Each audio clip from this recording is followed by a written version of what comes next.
Hari ini kita akan membahas sebuah film yang benar-benar membuat penasaran, berjudul Stabat Mater 2024.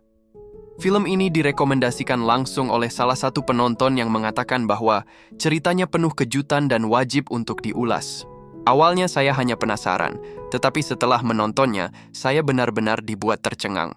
Alurnya berani, penuh konflik, dan beberapa bagiannya cukup mengguncang cara pandang. Saat melihat film ini berasal dari Italia, semuanya terasa masuk akal. Perfilman Italia memang terkenal berani menghadirkan kisah yang tidak biasa, dan tanpa berlama-lama, mari kita mulai ceritanya. Kisah ini bermula di sebuah kota kecil di Italia. Seorang pria bernama Rafa bertemu dengan seorang wanita bernama Clara saat sebuah perjalanan singkat. Pertemuan yang sederhana itu tumbuh menjadi benih-benih cinta, lalu berubah menjadi hubungan yang begitu cepat. Bahkan sebelum mereka benar-benar mengenal satu sama lain, keduanya memutuskan untuk menikah. Pada awalnya, kehidupan mereka terasa begitu indah. Hari-hari dipenuhi tawa, kasih sayang, dan impian yang seolah-olah tak memiliki ujung. Namun waktu perlahan-lahan mengikis semua kehangatan itu. Rasa baru yang dulu membuat hati berdebar mulai memudar, menyisakan rutinitas yang terasa semakin hambar. Di balik senyumnya, Clara mulai bertanya-tanya, apa sebenarnya arti sebuah pernikahan? Apakah cinta harus berubah menjadi ikatan yang membatasi kebebasan? Pertanyaan-pertanyaan itu terus menghantui pikirannya. Jauh di dalam hati, ia merasa dirinya belum benar-benar siap menghabiskan seluruh hidup hanya bersama satu orang. Saat kebimbangan itu semakin dalam, takdir justru menghadirkan kenyataan yang tak bisa dihindari. Clara mengetahui bahwa dirinya sedang mengandung. Kabar itu bukan membawa kebahagiaan yang utuh, melainkan kegelisahan yang sulit dijelaskan. Jika ia memilih untuk tidak mempertahankan kehamilan itu, suami dan ibu mertuanya pasti akan kecewa. Namun jika ia melahirkan, ia merasa hidupnya akan semakin terikat dalam rumah tangga yang bahkan belum ia pahami sepenuhnya. Pada akhirnya, rasa bersalah mengalahkan semua keraguannya. Ia memilih melahirkan bayi itu, bukan semata karena dirinya siap menjadi seorang ibu, melainkan karena ia tak sanggup mengecewakan orang-orang yang telah menerimanya dengan tulus. Terutama sang ibu mertua, wanita baik hati yang selalu memperlakukannya seperti anak sendiri. Seorang bayi perempuan bernama Amanda pun akhirnya lahir ke dunia. Kehadirannya membawa secercah cahaya bagi rumah kecil itu, dan tangis mungilnya seolah-olah menghidupkan kembali cinta yang sempat memudar. Untuk sesaat, semuanya terasa begitu sempurna. Namun seperti embun yang menghilang saat matahari terbit, kebahagiaan itu perlahan-lahan memudar. Rutinitas mengurus Amanda, kelelahan tanpa henti, dan tekanan ekonomi mulai menggantikan kehangatan yang dulu mereka miliki. Clara sendiri tak memiliki orang tua maupun keluarga yang bisa menjadi tempat bersandar. Ia datang seorang diri ketika menikah dengan Rafa dan tinggal bersama ibu mertuanya. Sejak ayah Rafa meninggal dunia bertahun-tahun lalu, mereka hanya hidup berdua di rumah sederhana itu. Rafa bekerja di sebuah perusahaan dengan penghasilan yang cukup untuk memenuhi kebutuhan sehari-hari, tetapi belum mampu menghadirkan kehidupan bebas seperti yang dulu mereka nikmati. Merasa tak ingin terus bergantung pada suaminya, Clara memutuskan untuk mencari pekerjaan. Ia menitipkan Amanda kepada sang ibu mertua, lalu bekerja sebagai pelayan di sebuah bar yang tak jauh dari tempat tinggal mereka. Bagi Clara, tempat itu bukan sekadar pekerjaan. Bar yang dipenuhi musik, tawa, dan keramaian, seolah menghidupkan kembali sisi dirinya yang selama ini terkubur oleh rutinitas rumah tangga. Di sanalah ia merasa bisa kembali menjadi dirinya sendiri. Namun takdir kembali memainkan perannya. Di balik meja bar tempat ia mulai bekerja, berdiri seorang pria yang begitu dikenalnya. Sosok itu bukan orang asing, dia adalah Peter, mantan kekasih Clara. Yang membuat keadaan semakin rumit, Peter ternyata bukan orang asing dalam kehidupan baru Clara. Dulu, saat Clara dan Rafa mengikat janji suci, Peter bahkan hadir di pernikahan itu sebagai pendamping mempelai pria. Ia menyaksikan dengan mata kepalanya sendiri wanita yang pernah dicintainya memilih berjalan menuju kehidupan bersama pria lain. Kini, takdir mempertemukan mereka kembali. Tatapan Peter dipenuhi rasa terkejut, tetapi juga kerinduan yang selama ini terkubur. Kenangan tentang hari-hari indah yang pernah mereka lalui kembali berputar di benaknya, seolah waktu tak pernah benar-benar berlalu. Sementara itu, Clara berusaha bersikap biasa. Ia sadar bahwa kini dirinya bukan lagi wanita yang bebas menentukan arah hidup sesuka hati. Ia telah menjadi seorang istri sekaligus ibu bagi Amanda. Karena itulah, ia berusaha menjaga jarak dan mempertahankan batas yang tak boleh dilanggar. Namun Peter bukan tipe pria yang mudah menyerah. Dengan kesabaran dan berbagai cara, ia terus berusaha mendekati Clara. Sedikit demi sedikit, ia kembali mengisi ruang kosong yang selama ini tumbuh di hati wanita itu. Bukan semata karena rayuan Peter berhasil meluluhkan hatinya, melainkan karena kehidupan rumah tangga Clara perlahan kehilangan warna. Hari-harinya hanya dipenuhi rutinitas yang terasa berulang, tanpa lagi menghadirkan getaran yang dulu pernah ia rasakan. Di sisi lain, Rafa sebenarnya tetap mencintai keluarganya. Hanya saja setelah Amanda lahir, hampir seluruh perhatian dan kasih sayangnya tercurah kepada putri kecil mereka. Tanpa disadari, Clara mulai merasa seperti bayangan di dalam rumahnya sendiri. Ia ada, tetapi perlahan merasa tak lagi benar-benar terlihat. Benar, Amanda.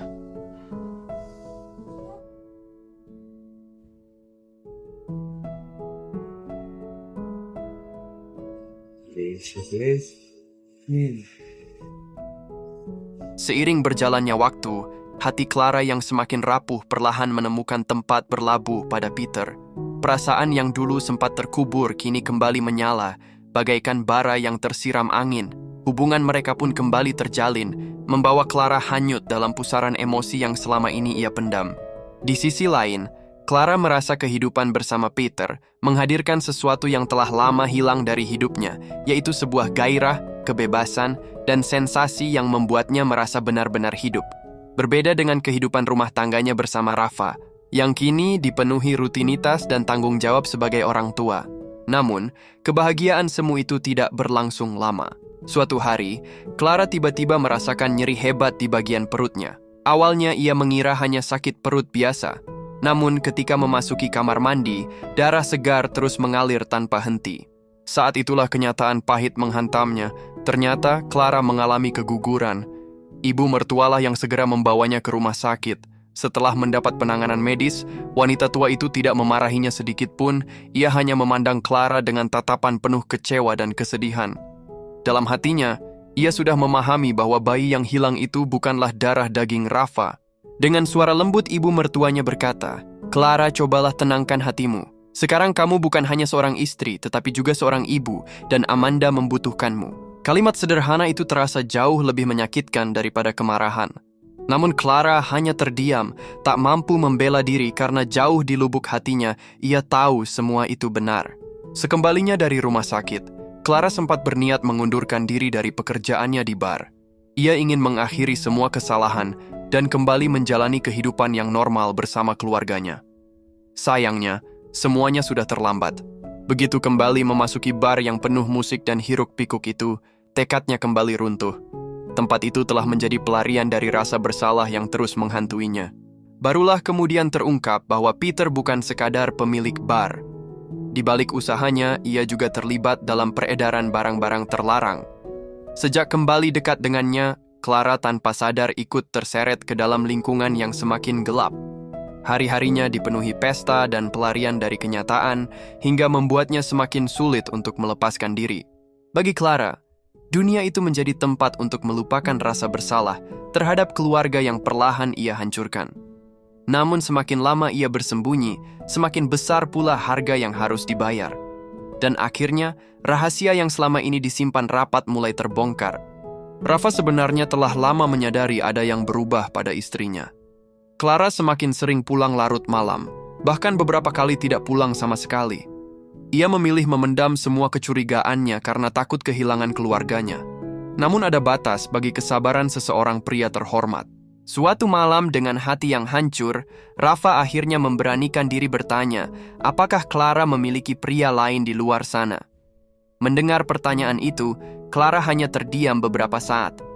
Lalu tanpa lagi berusaha mengelak, ia memilih mengatakan seluruh kebenaran yang selama ini disembunyikannya.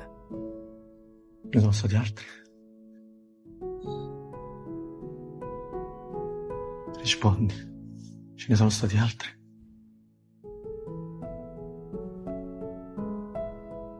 Namun urusan hati memang tak pernah mudah. Dalam sebuah hubungan, mengakui kesalahan terkadang justru menghadirkan luka yang lebih dalam.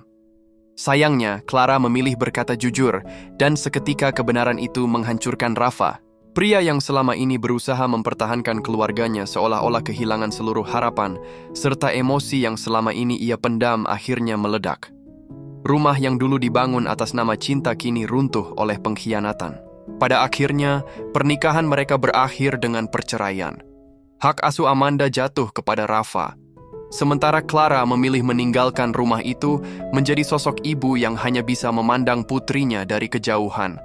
Sejak saat itulah makna dari judul film ini mulai terasa. Clara benar-benar menjadi ibu yang pergi meninggalkan anaknya. Waktu pun berjalan begitu cepat. 11 tahun kemudian, Amanda telah tumbuh menjadi seorang gadis remaja. Anehnya, hubungan Clara dan Rafa tidak lagi dipenuhi kebencian. Keduanya lebih seperti dua orang sahabat yang dipersatukan oleh satu alasan, yaitu putri mereka. Rafa tidak pernah melarang Clara menemui Amanda, bahkan sesekali ia datang membawa hadiah kecil atau sekadar menghabiskan waktu bersama putrinya. Namun takdir kembali menguji mereka. Suatu hari, Amanda didiagnosis mengidap penyakit langka yang menyerang kedua kakinya. Dokter menjelaskan bahwa jika tidak segera ditangani, Amanda berisiko kehilangan kemampuan untuk berjalan dan harus menjalani hidup dengan kursi roda. Meski begitu, masih ada secercah harapan. Dokter mengatakan bahwa sebuah rumah sakit di Jerman memiliki metode pengobatan dengan peluang keberhasilan yang sangat baik. Hanya saja, biaya yang dibutuhkan tidaklah sedikit. Sekali tindakan memerlukan biaya sekitar 10.000 euro. Bagi Rafa maupun Clara, jumlah itu terasa mustahil untuk dikumpulkan. Saat itu, Clara masih bekerja di bar milik Peter. Ironisnya, ia bahkan tidak menerima gaji. Selama bertahun-tahun ia hidup bersama Peter, perlahan ia sadar bahwa dirinya hanyalah tenaga gratis yang dimanfaatkan. Dahulu ia tak pernah mempermasalahkan hal itu. Selama masih bisa menikmati kehidupan bebas, pesta, dan pelarian dari kenyataan, semuanya terasa cukup. Namun kini semuanya telah berubah. Kehadiran wanita lain di sisi Peter membuka mata Clara. Ia akhirnya menyadari bahwa selama ini dirinya tidak pernah benar-benar dicintai.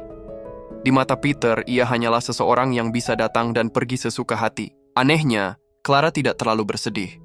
Karena jauh di lubuk hatinya, ia sadar hubungan mereka memang tidak pernah dibangun atas cinta yang tulus. Mereka hanya saling memanfaatkan demi memenuhi kebutuhan masing-masing. Tetapi demi Amanda, Clara rela menanggalkan harga dirinya untuk terakhir kali. Ia membawa putrinya menemui Peter, berharap pria itu masih memiliki sedikit rasa iba. Clara berharap setelah bertahun-tahun berada di sisinya, Peter bersedia membantu biaya pengobatan Amanda. Namun harapan itu hancur dalam sekejap. Peter menatap Clara tanpa sedikit pun rasa simpati, lalu mengucapkan sebuah kalimat yang membuat hati Clara seakan-akan runtuh untuk kedua kalinya. Volevo chiederti se potevi darmi una mano. Senti cara, poi non è che puoi venire qua ogni volta a rompere i coglioni con i tuoi problemi, eh? Mendengar ucapan Peter, Clara hanya terdiam. Tak ada satu kata pun yang mampu keluar dari bibirnya. Saat itulah ia benar-benar menyadari bahwa pria yang selama ini dipilihnya ternyata hanyalah seseorang yang memanfaatkan dirinya. Mungkin ada alasan mengapa hubungan mereka dulu berakhir, namun semua penyesalan itu kini sudah terlambat. Pada akhirnya, Clara harus menerima kenyataan bahwa setiap pilihan selalu memiliki konsekuensi. Ia pernah meninggalkan kehidupan yang tenang demi mengejar kebebasan dan gairah sesaat. Kini, semua keputusan itu kembali menghampirinya dalam bentuk penyesalan yang tak bisa dihapus. Namun cobaan belum juga berakhir. Beberapa waktu kemudian, Rafa datang menemui Clara dengan wajah yang penuh keputusasaan. Ia mengabarkan bahwa dirinya baru saja kehilangan pekerjaan. Kabar itu membuat Clara terpukul. Artinya, harapan untuk mengumpulkan biaya pengobatan Amanda menjadi semakin tipis. Bahkan untuk memenuhi kebutuhan hidup sehari-hari, mereka kini harus bergantung pada penghasilan sederhana sang ibu mertua. Dalam keputusasaan, Clara mulai memikirkan jalan yang seharusnya tidak pernah ia pilih. Ia memutuskan untuk mencuri uang milik Peter. Clara tahu Peter adalah pemilik bar yang memiliki banyak simpanan uang. Sejak saat itu, ia mulai bersikap seolah-olah tidak terjadi apa-apa. Ia berusaha membuat Peter lengah sambil diam-diam mengambil sedikit demi sedikit uang yang disimpannya. Di dalam hatinya, Clara terus meyakinkan dirinya bahwa uang itu bukan sepenuhnya hasil curian. Karena bertahun-tahun ia bekerja tanpa menerima upah, dan ia menganggap uang yang diambilnya hanyalah balasan atas semua tenaga yang telah ia berikan. Namun suatu hari, Peter mulai menyadari ada uang yang hilang. Ia langsung menatap Clara dengan penuh kecurigaan. Sebenarnya Clara ingin berteriak bahwa dirinya hanya mengambil apa yang seharusnya menjadi haknya. Andaikan Peter mempekerjakan orang lain selama bertahun-tahun, jumlah gaji yang harus dibayarkan pasti jauh lebih besar daripada uang yang hilang itu. Namun Clara memilih bungkam. Ia tahu Peter adalah pria yang mudah menggunakan kekerasan. Sedikit saja membantah, dirinya bisa menjadi sasaran amarah.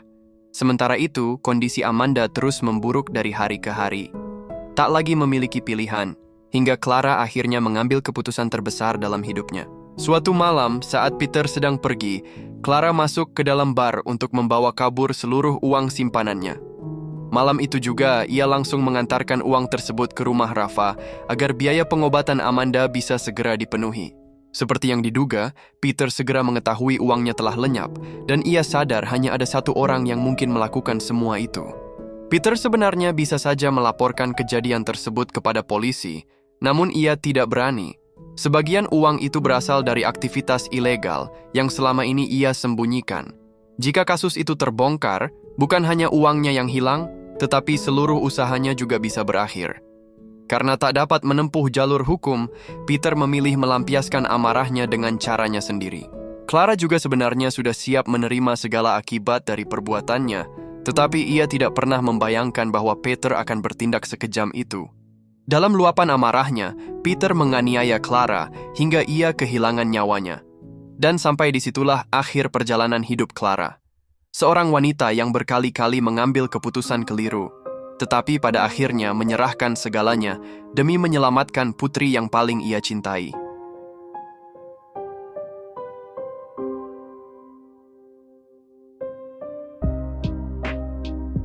Di hadapan peti yang sunyi, Amanda berdiri tanpa benar-benar memahami harga dari setiap langkah yang kini mampu ia pijak. Penyakit yang dulu hampir merenggut masa depannya telah sembuh, tetapi ia tidak pernah tahu bahwa kesembuhan itu dibayar dengan nyawa seorang ibu. Clara memang bukan ibu yang sempurna. Ia pernah tersesat, pernah memilih jalan yang salah, dan pernah meninggalkan orang-orang yang paling mencintainya. Namun di penghujung hidupnya, ia kembali menemukan arah, seperti bunga yang sempat layu, lalu tumbuh kembali menumbuhkan cabangnya, dan cabang itulah yang tetap hidup bernama Amanda. Dan perjuangan itu bukan untuk dirinya sendiri, melainkan untuk putri yang sejak awal tak pernah berhenti ia cintai.